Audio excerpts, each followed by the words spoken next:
आने वाली कहानी इससे भी खतरनाक और भयानक होगी। तो हेलो हॉलोवीन शो चैनल को सब्सक्राइब जरूर करें।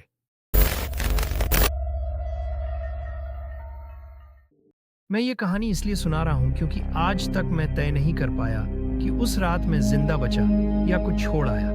मुंबई पुणे के पुराने हाईवे पर ड्राइव करना मुझे हमेशा पसंद था, लेकिन उस दिन रात करीब 3 बजे, जब लगातार बारिश के बाद धुंध उतर आई थी और नया एक्सप्रेसवे अचानक बंद मिला, जीपीएस ने बिना चेतावनी मुझे पुराने रास्ते पर मोड़ दिया।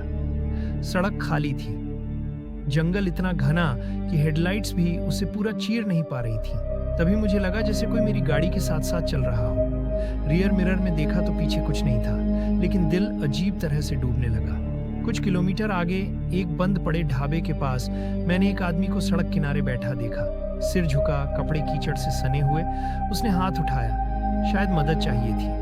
मैंने गाड़ी धीमी की तो उसने बिना आंख उठाए कहा, भैया बस थोड़ी दूर छोड़ दो, बहुत देर हो गई है। उसकी आवाज़ थकी हुई और डर से भरी थी।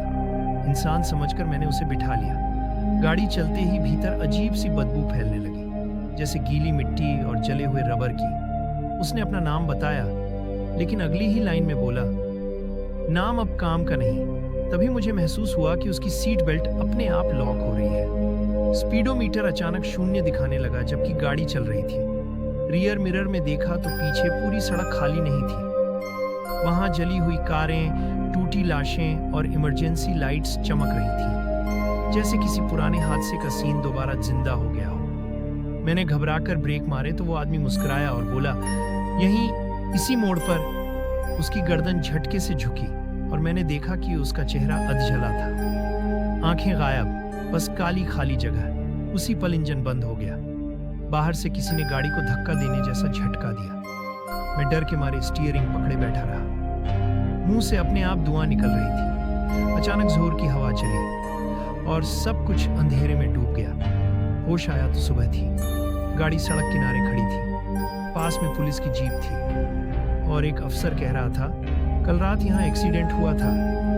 एक आदमी मौके पर ही मर गया, लेकिन हैरानी ये है कि कोई कह रहा था उसने किसी कार में बैठकर मदद मांगी थी। उस पल मुझे याद आया कि मेरी पैसेंजर सीट गीली मिट्टी से भरी थी और सीट बेल्ट अब भी कसकर बंद थी।